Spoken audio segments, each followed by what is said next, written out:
বিক্ষোভকারীদের ছত্রভঙ্গ, ২.৫ ঘন্টা পর কারাগারে নেওয়া হলো চিন্ময় কৃষ্ণ দাসকে। দর্শক, চিন্তা করেন যে কি পরিস্থিতি তৈরি হয়েছে। বাংলাদেশে এরকম অসংখ্য মানুষকে গ্রেপ্তার করা হয়েছে, বড় বড় রাজনীতিবিদদেরকে, আওয়ামী লীগের ডাকসাইটের মন্ত্রী, এমপি। কারোর সাহস হয়নি যে সেই ঘটনার কোনো প্রতিবাদ করা বা আদালত কারাগারকে ঘিরে একটি ভয়ঙ্কর একটি পরিস্থিতি তৈরি করা। কিন্তু চিন্ময় কৃষ্ণ দাসকে কেন্দ্র করে সেটি সম্ভব হলো এই কারণে যে ওই যে সংখ্যালঘু, এই স্পর্শকাতর ইস্যুতে সরকার সতর্ক থাকে এবং যাতে এটাকে ঘিরে কোনো ইস্যু তৈরি করতে না পারে। কিন্তু যতই সরকার এই ব্যাপারে নমনীয়তা দেখাক না কেন, তারা কিন্তু উগ্রতা দেখিয়ে চলেছে। এই চট্টগ্রামেই একজন ফেসবুকে স্ট্যাটাস দিয়েছিল ইসকনের ব্যাপারে, তখন তার উপরে হামলা করা হয়েছিল এবং তাকে ছিনিয়ে নেওয়ার চেষ্টা করেছিল সেই ব্যবসায়ীকে। সেনাবাহিনী এবং পুলিশের যৌথ বাহিনী বাধা দিলে তাদের উপর হামলা পর্যন্ত করেছিল। সেই ঘটনাও ঘটিয়েছে তারা।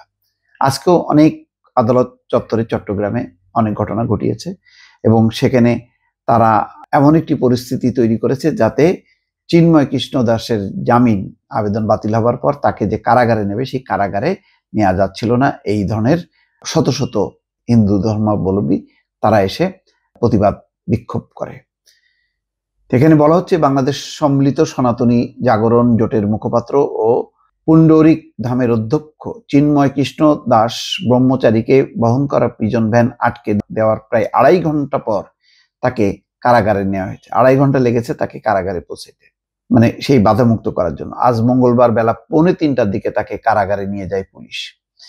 এর আগে রাষ্ট্রদ্রোহের অভিযোগে মামলায় জামিন আবেদন নামঞ্জুর হলে চিন্ময় কৃষ্ণের ভক্তরা বেলা 12:30টা থেকে আদালত প্রাঙ্গণে তাকে বহনকারী প্রিজন ভ্যান আটকে দিয়ে বিক্ষোভ করতে থাকেন। পরে পুলিশ লাঠিপেটা করে এবং সাউন্ড গ্রেনেড ছুড়ে বিক্ষোভকারীদের ছত্রভঙ্গ করে চিন্ময় কৃষ্ণকে সকাল 10:30টায় চট্টগ্রাম আদালতে হাজির করা হয়। দুপুর 12:20 শুনানি শেষে জামিন আবেদন নামঞ্জুর করে কারাগারে পাঠানোর নির্দেশ দেন আদালত। তাকে কিন্তু রিমান্ডেও নেওয়া হয়নি। তার বিরুদ্ধে যে অভিযোগ, এটা রিমান্ডে নেওয়ার মতন একটি ঘটনা, কিন্তু তাকে কিন্তু সেটাও করা হয়নি। তারপরেও এরকম একটি পরিস্থিতি তৈরি করা হয়েছে।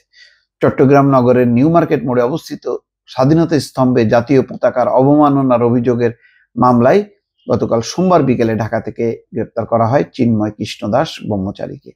সরেজমিনে দেখা যায়, আদালত ভবনের 2য় তলা থেকে কড়া পুলিশি পাহারা চিন্ময় কৃষ্ণ দাসকে কারাগারে নিয়ে যাওয়ার জন্য প্রিজন ভ্যানে তোলা হয়। কিন্তু এর আগেই তার ভক্তরা প্রিজন ভ্যানের আশেপাশে অবস্থান নেন, অনেকে মাটিতে শুয়ে পড়েন। পুলিশ বারবার সরে যাওয়ার জন্য অনুরোধ করলেও অবস্থানকারীরা তা শোনেননি। তারা চিন্ময় কৃষ্ণ দাস ব্রহ্মচারীকে অবিলম্বে মুক্তির দাবি জানিয়ে স্লোগান দিতে থাকে। এক পর্যায়ে বেলা 2:50 দিকে পুলিশ এবং বিজিবি লাঠিপেটা শুরু করে। পরপর কয়েকটি সাউন্ড গ্রেনেড ছোড়া হয়, এতে ছত্রভঙ্গ হয়ে যায় বিক্ষোভকারীরা। এরই মধ্যে পুলিশ প্রিজন ভ্যানে করে নিয়ে যেতে চাইলে সেটির চাকার হাওয়া ছেড়ে দেওয়া হয়। পরে পুলিশের গাড়িতে করে চিন্ময় দাস ব্রহ্মচারীকে কারাগারে নিয়ে যাওয়া হয়। নগর পুলিশের অতিরিক্ত কমিশনার বলছেন যে জামিন আবেদন করা হলে আদালত তার নামঞ্জুর করে। কারাগারে পাঠিয়ে দেওয়ার সময় চিন্ময় কৃষ্ণের ভক্তরা প্রিজন ভ্যানের আশেপাশে অবস্থান নেন। বারবার অনুরোধ করা হলেও অবস্থানকারীরা সরে যাননি। পরে তাদেরকে ছত্রভঙ্গ করে দেওয়া হয়। এই হচ্ছে পরিস্থিতি। আবারও তার অন্য একটা কোর্টে জামিন আবেদন করা হচ্ছে। যাই হোক, বোঝা যাচ্ছে যে তাকে হয়তো জামিন দেবে, কিন্তু এই তাকে ঘিরে যে এই উত্তেজনাটা কি, এর পেছনে কি শুধুমাত্র যারা করছে তার অধিকার রক্ষার ব্যাপারে, নাকি অন্য কোনো উদ্দেশ্য আছে, সেটাও একটা প্রশ্ন। দর্শক, ভালো থাকবেন। আল্লাহ হাফেজ।